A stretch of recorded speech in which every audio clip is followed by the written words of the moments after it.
నిన్న కరీంనగర్ పార్లమెంట్ పరిధిలో జరిగినటువంటి కాంగ్రెస్ పాదయాత్రలో బండి సంజయ్ కుమార్ పై అనుచిత వ్యాఖ్యలు చేసిన పిసిసి అధ్యక్షులు మహేష్ కుమార్ వెంటనే క్షమాపణ చెప్పాలని భారతీయ జనతా పార్టీ అక్కన్నపేట మండల శాఖ అధ్యక్షులు రామంచ మహేందర్ రెడ్డి డిమాండ్ చేశారు.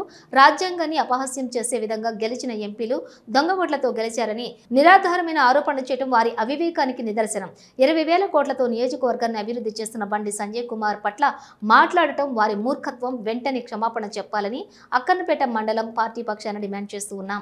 మహేష్ కుమార్ గౌడ్ ని వెంటనే ఎర్రగడ్డ పిచ్చాసుపత్రిలో వైద్యం చేయించాలని కోరుచున్నాము. ఈ కార్యక్రమంలో assembly co convener Janagama Venugopal Rao, ప్రధాన కార్యదర్శులు చెరుకు సంపత్, మడక రవికుమార్, ఎస్టీ మోర్చా జిల్లా మాజీ అధ్యక్షులు నునావత్ మోహన్ నాయక్, మాజీ సర్పంచ్ రాజు నాయక్, జన్నారపు కళ్యాణ్, విష్ణు తదితరులు పాల్గొన్నారు.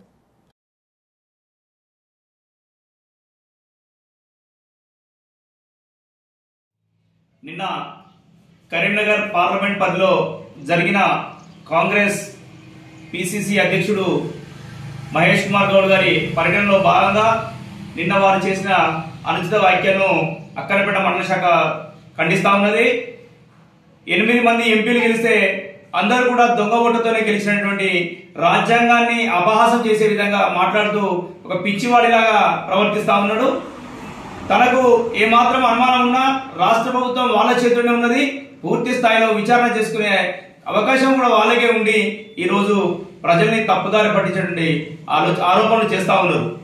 రాజ్యాంగం మీద నమ్మకం లేక రాజ్యాంగాన్ని అనేక సార్లు సవరణ చేసి రాజ్యాంగాన్ని పొందబెట్టే ప్రయత్నం చేసిన వీళ్ళు ఈ రోజు రాజ్యాంగం గురించి మాట్లాడడం చాలా సిగ్గుచేటు.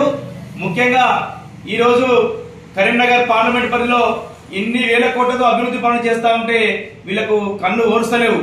గతంలో 2018లో 90,000 మేడతో గెలిస్తే మొన్న 2024లో జరిగినటువంటి ఎన్నికల్లో 23లో జరిగిన ఎన్నికల్లో 2 లక్షల పైచిలకు మేడ రావడం వాళ్లకు అసలు మనసులో పడ్డాక